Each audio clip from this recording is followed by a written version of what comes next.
Summer, 1944. The air in Iowa was thick with heat and heavier with silence. A train hissed to a stop, its cars full of German prisoners. For 17-year-old Charlie Cooper, these weren't just soldiers. They were the monsters who had killed his brother in France. The entire town had gathered on the platform, waiting to see evil up close. But when the first prisoner stepped down, he wasn't a monster. He was a young man, not much older than Charlie, limping, with his eyes fixed on the ground. Charlie had come to the station to hate the man who took his brother. He never imagined the face of the enemy would look so much like his own. These are the forgotten stories that show us what it means to be human.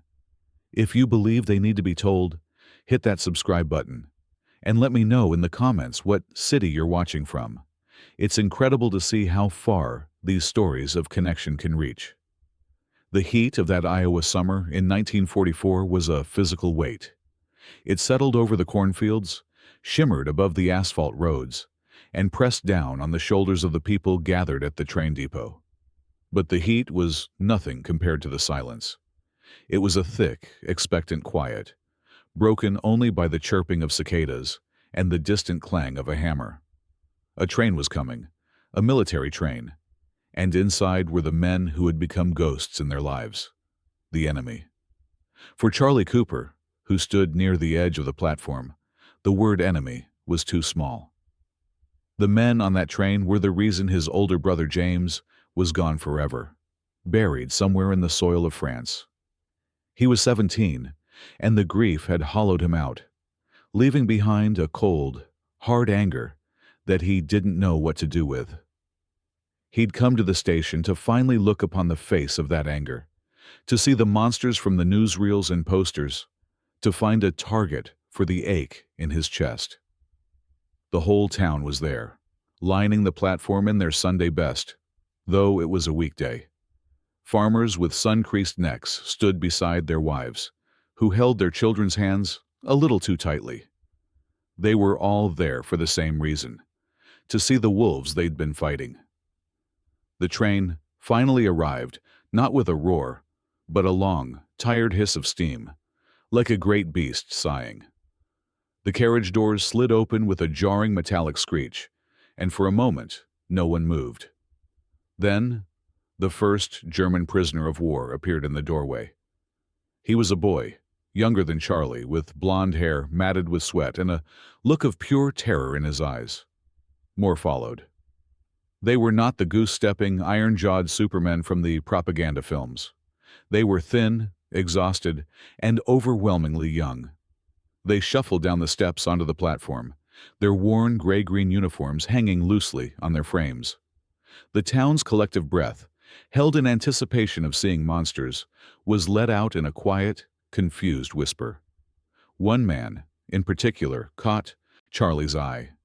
He was taller than the others, perhaps in his early 20s, and he moved with a noticeable limp, favoring his right leg.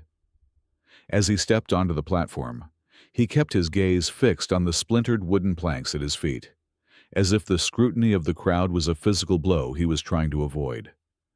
There was a quiet dignity in his posture, a refusal to look broken, even in defeat. This was not the arrogant conqueror Charlie had imagined. This was just a man, a defeated, wounded man.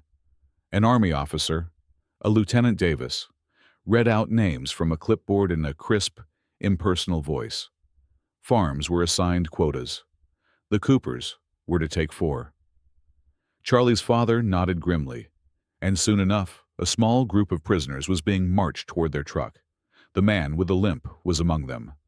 His name, they would learn, was Friedrich Meyer. Back at the farm, the tension was thick enough to cut with a hay knife. Charlie was tasked with supervising them in the north field, mending a stretch of fence torn down by a summer storm. The German soldiers worked efficiently, silently, their movements economical and precise. Friedrich, despite his limp, worked as hard as any of them, his hands sure and steady as he coiled the loose wire. Charlie watched him, his mind a battlefield of its own. He saw the sweat on Friedrich's brow and thought of James in the suffocating heat of a foxhole. He saw Friedrich's strong hands and imagined them holding a rifle. He was searching for the monster, but all he found was a man doing a job. Late in the afternoon, his 9-year-old sister Emma came running out from the house, her pigtails bouncing. She carried a small bucket with 2 cold red apples from their tree. She approached the fence line, her steps hesitant, but determined. The armed guard nearby stiffened, but didn't intervene. Emma didn't look at the other prisoners. She walked right up to the youngest one, the boy who'd looked so terrified at the station, and held out an apple. He stared at it, then at her, his eyes wide with disbelief. He glanced at the guard, then at Friedrich, who gave a barely perceptible nod. The boy took the apple with a trembling hand. Then Emma turned and held the second apple out toward Friedrich. He stopped working, wiping his hands on his trousers. He looked at Emma, and for the first time he lifted his head and made eye contact. He didn't take the apple. Instead, in clear, quiet English, he said, "Thank you, but your brother looks more thirsty than I." He nodded toward the boy, who was now biting into the fruit with a desperate hunger. The sound of his voice, calm and polite, sent a shock through Charlie. It was a small thing, a simple act of gratitude, but it was profoundly human. That night, the house was quiet. Charlie sat in the parlor, the dreaded manila envelope from the War Office on the table before him. He'd been putting this off for weeks. Inside was the formal notification of James's death, a few of his personal effects, and a single, stark photograph. His hands shook as he slid it out. There was James, lying in the mud of a French field, his familiar face peaceful, as if asleep. But he wasn't alone. Beside him, almost mirroring his position, lay a German soldier. Charlie's eyes were drawn to the second body. The angle was strange, the face partially obscured by dirt and shadow, but the shape of the jaw, the high brow, the set of the mouth, it was all chillingly familiar. His heart hammered against his ribs. It couldn't be, but the resemblance was so strong it stole the air from his lungs. It looked just like Friedrich. It could have been his twin. The realization hit him like a physical blow, cracking open the simple, clean lines of his hatred. The enemy wasn't some distant, faceless monster. The enemy had a face. And the face of the dead man lying beside his brother was hauntingly, impossibly, the same face that was now sleeping in his barn, and would be working in his fields come morning. The ghost in the field now had a name, Friedrich. And with that name came a history Charlie could only guess at. A life lived before the gray-green uniform. A face that haunted his waking hours and stalked his dreams. The mid-August sun was relentless, baking the fields and bleaching the sky to a pale, hazy blue. For Friedrich, the heat was a constant reminder of thirst, but his mind was elsewhere, in a city of ruins. Hamburg. He worked with a steady, metronomic rhythm, his hands moving with the muscle memory of a man used to labor, but his thoughts were a splintered mosaic of another life. He saw his sister, Greta, her face smudged with dust, but still smiling as she handed him a book. He could almost smell the smoke, the acrid scent of a city turned to ash, a smell that clung to the inside of his memory. "Stay safe," she had written in her last letter. He wondered if safety even existed anymore, anywhere in the world. He kept his head down, his posture deferential. Silence was a shield, respect was armor, survival was the only prayer he had left. The rules of this strange, quiet war were laid out by Lieutenant Davis in the town square one morning. He stood before the townsfolk and the assembled prisoners, a man made of straight lines and regulations. "Under the Articles of the Geneva Convention," he announced, his voice flat and devoid of emotion, "these men are to be treated humanely. They will be fed, sheltered, and permitted to work. They are not your neighbors. They are prisoners of war. Do not engage them. Do not fraternize. Maintain your distance." He was the human face of the system, a system built to manage risk, not to understand men. His words drew a line in the dust, separating captor from captive, victor from vanquished. But grief doesn't follow rules. Charlie's uncle, Hank, made that clear. He'd cornered Charlie by the tractor one afternoon, his eyes hard, and his voice low and gravelly. "I see you watching them," he'd said, gesturing with his chin toward the field, where the prisoners were clearing stones. "Don't you go feeling sorry for them. They're the ones who killed James. Every shovel of dirt they turn, every drop of sweat. It's not enough. Let 'em break their backs. It's the least they can do." Hank had fought in the First War, and he wore his bitterness like a second skin. For him, the line Lieutenant Davis had drawn wasn't nearly thick enough. The Germans, for their part, seemed determined to be invisible. They worked without complaint, their quiet efficiency a stark contrast to the simmering resentment around them. One afternoon, while they were mending a fence, one of them began to hum.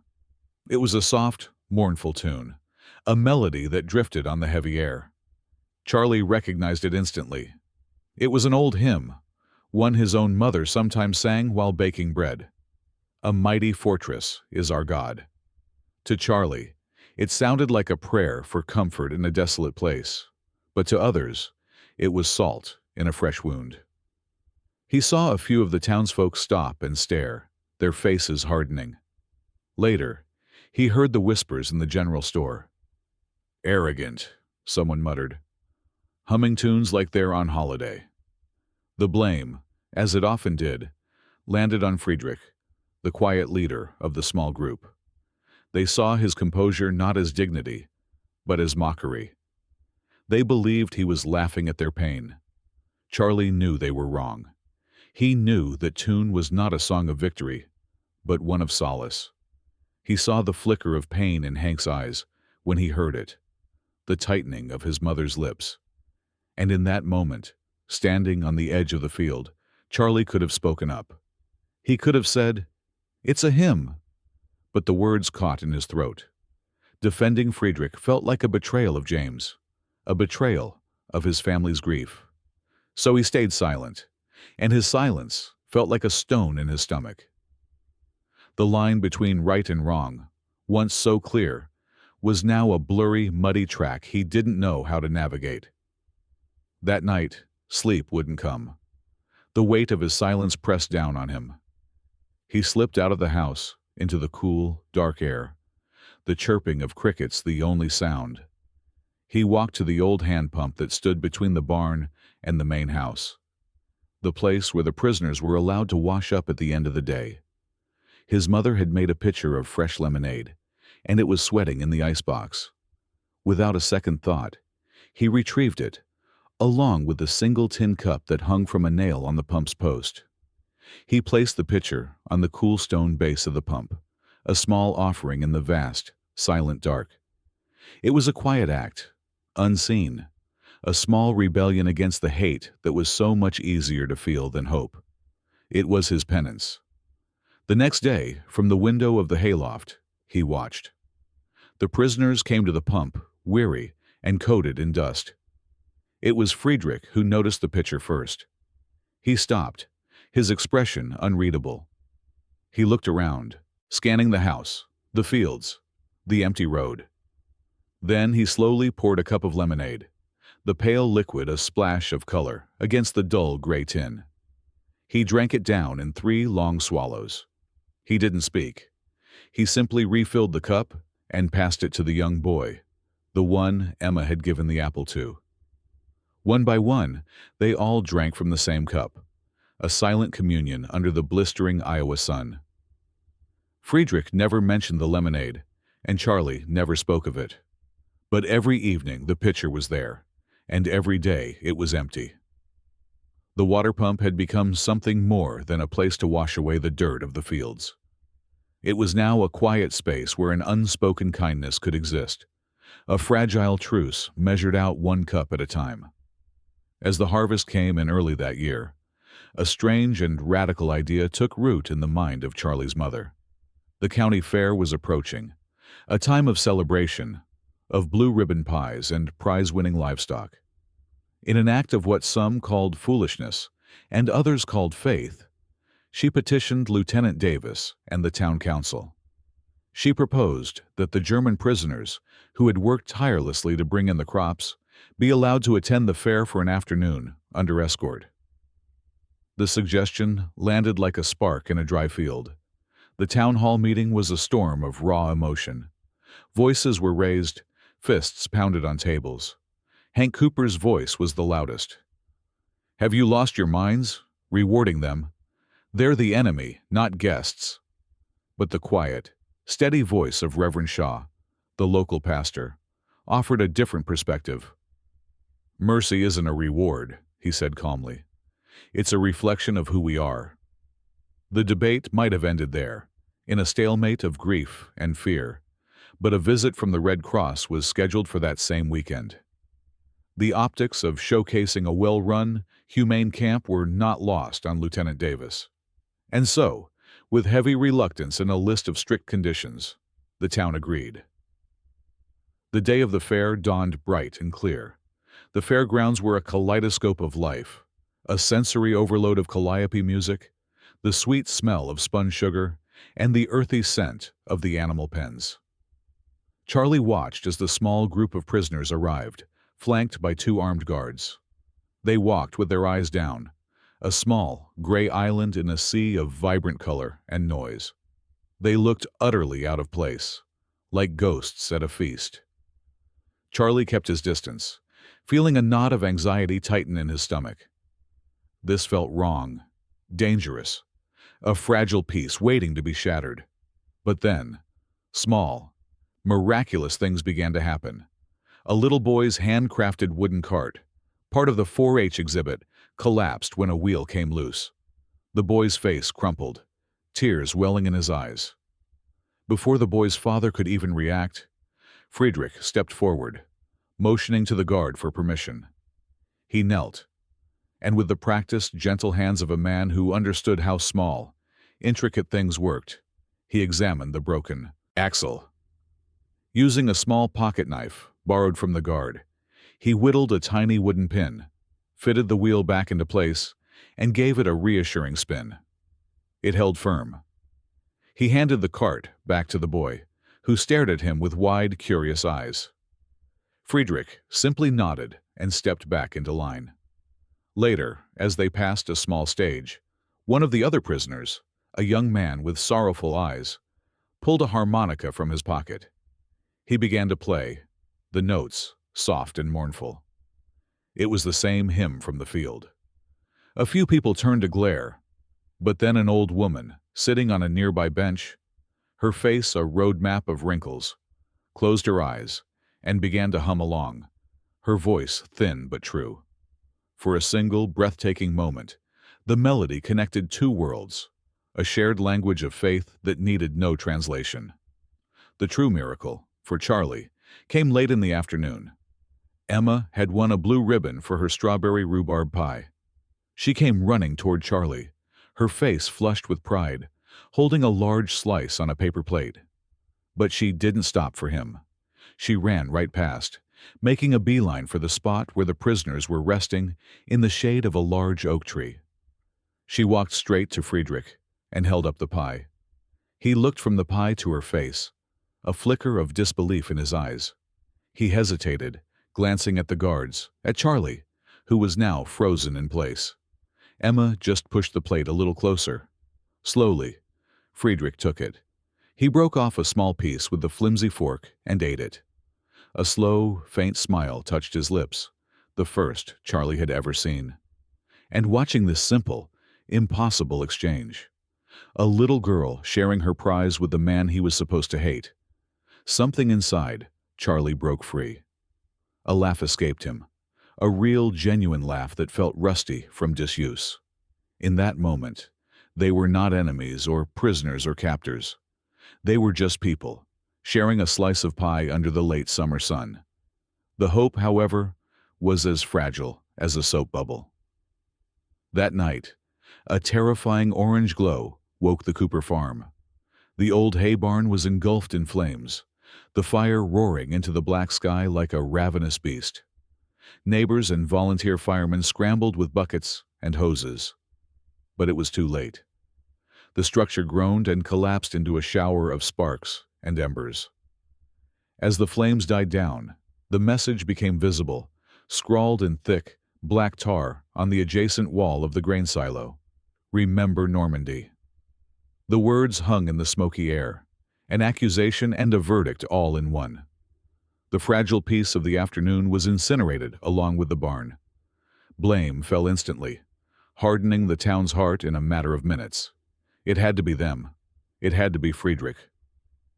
By morning, military police had arrived, preparing to transfer him to a higher security facility. Friedrich didn't protest. He stood with his usual quiet composure, his face a mask of resignation, as if he had been expecting this all along. Charlie felt a sickening lurch in his gut. It was too neat, too perfect a revenge. Later that day, consumed by a gnawing doubt, he walked the perimeter of the scorched earth where the barn had stood. He found footprints leading back toward the woods, toward his uncle's property. And there, half hidden under a bush, was a small, empty can of roofing tar, the same kind his cousin used for patching sheds. A set of greasy fingerprints were smeared across the label. Charlie's blood ran cold. He knew, with a certainty that made him feel ill, that it wasn't Friedrich. It was his own cousin, still seething with a grief that had curdled into blind hatred. He held the proof in his hand, a heavy, ugly truth. But exposing his cousin meant exposing his family to a shame worse than any fire. It meant telling his Uncle Hank that the poison was coming from inside his own house. And so he stood there, trapped between the man who shared his blood and the enemy who had shown him mercy, holding a truth that could either save an innocent man or destroy his own family. And he said nothing. A heavy, suffocating silence fell over the farm, thicker and more oppressive than the smoke that still clung to the air. Friedrich was confined to a small, windowless tool shed, awaiting his transfer. The military police car parked near the house was a constant, grim reminder of the verdict already passed. The other prisoners worked with a mechanical detachment, their movements slow and heavy, their usual quietness now curdled into a deep, hollow silence. The spirit that had begun to cautiously emerge in the cornfields and at the water pump had been extinguished, snuffed out as completely as the barn fire. Emma cried. A quiet, heartbroken grief that tore at Charlie. She didn't understand. It wasn't him, she'd insisted to Charlie, her small face streaked with tears. Friedrich would never do that. Her innocent certainty was a knife in Charlie's own gut, twisting with every moment his own guilty silence stretched on. He avoided her eyes. He avoided the shed. He avoided the truth that was sitting like a stone in his pocket. Charlie felt like a ghost in his own home. Every conversation was strained, every meal eaten in a tense quiet. His Uncle Hank spoke with a grim satisfaction, seeing the fire as a justified, if unfortunate, consequence. "See? Give 'em an inch, they take a mile," he'd said, his words cementing the town's prejudice. "Show 'em kindness. They mistake it for weakness." Charlie felt the lie of those words burn in his throat, but couldn't force them out. The weight of his family's honor, of protecting his cousin from the consequences of his blind rage, was a heavier burden than he had ever imagined. To speak the truth felt like a betrayal, but to stay silent felt like a damnation. That evening, seeking refuge from the suffocating atmosphere of the house, he went to the small church at the edge of town. He didn't go to pray, but to sit in the cool, still silence, hoping to quiet the warring voices in his head. He found himself sitting in the family pew, his hand tracing the worn grain of the wood. Tucked into the hymnal rack was his family's Bible, the one they brought every Sunday. His thumb brushed against a thin piece of paper, sticking out from between the pages of Psalms. It was an old letter, the paper creased and softened from being read and reread. It was the last letter they had received from James, sent from France just a week before he was killed. Charlie had read it a dozen times, but now, sitting in the fading light of the church, the words seemed different, lit with a new, urgent meaning. He'd written mostly of the mundane things, the endless rain, the terrible food, his homesickness for the wide-open Iowa sky. But then, there was a paragraph at the end, one Charlie had always skimmed over, uncomfortable with its raw honesty. James had written about a skirmish, a firefight in a small, ruined village. He described finding a German soldier in a bombed-out cellar, no older than himself, badly wounded and unarmed. The other guys wanted to finish him off, James wrote, his familiar scrawl tightening on the page. Said it was one less to worry about, but I looked at him, and he was just a kid, scared out of his mind. I couldn't do it, didn't have the heart, not that day. I just gave him my canteen and walked away. The words hit Charlie with the force of a physical blow. All this time, he had been trying to honor his brother's memory with hatred, believing that vengeance was what James would have wanted. He had been clinging to an idea of his brother as a righteous warrior, a dispenser of justice. But this letter, this last testament from a young man facing his own mortality, revealed a different truth. James's final act wasn't one of hate, but one of mercy. He had seen the humanity in his enemy, and he had chosen not to erase it. He had chosen restraint. He had chosen grace. In that dusty church, holding the last words his brother would ever write, Charlie finally understood. Honoring James didn't mean hating Friedrich. It meant seeing him the way James had seen that wounded soldier, as just a man caught in a terrible war. The letter wasn't just a piece of paper. It was a compass, and it was pointing him toward a truth he could no longer ignore. He walked out of the church as the sun was setting, the sky streaked with orange and purple, the colors of a fresh bruise. He found his cousin by the silo, checking the tar patch. He walked right up to him, his heart pounding a frantic rhythm against his ribs. He didn't shout. He didn't accuse. He simply held out the scorched, empty can of tar. Their eyes met, and in that instant, everything was understood. Later, at the kitchen table in front of his parents, his uncle and Lieutenant Davis, Charlie told the truth. He laid out the facts, his voice quiet but steady. He watched his uncle's face collapse, the righteous anger replaced by a deep, weary shame.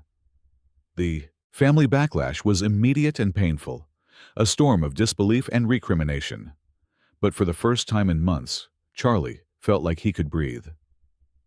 The next day, Friedrich was released from the shed. He was cleared, allowed to stay. A quiet apology was offered by Lieutenant Davis, and the gears of the system, for a moment, ground to a halt and reversed course. The prisoners were invited to the final day of the fair, not as a controversial experiment this time, but as invited workers and guests, an open, public act of reconciliation led by Reverend Shaw and Charlie's mother. At the livestock auction, a farmer whose prize hog had been judged by Friedrich asked his name, and then, after a moment's hesitation, reached out and shook his hand. And as the fair was winding down, in the soft light of the late afternoon, Charlie and Friedrich finally stood face to face, without a fence, a guard, or a misunderstanding between them. Words felt clumsy, inadequate. Instead, Charlie simply extended his hand. Friedrich looked at it for a long moment, then grasped it firmly. It wasn't a handshake of forgiveness or forgetting. It was one of acknowledgement. A simple, silent understanding between two young men who the world had told to be enemies, but who had somehow, against all odds, found the humanity in each other.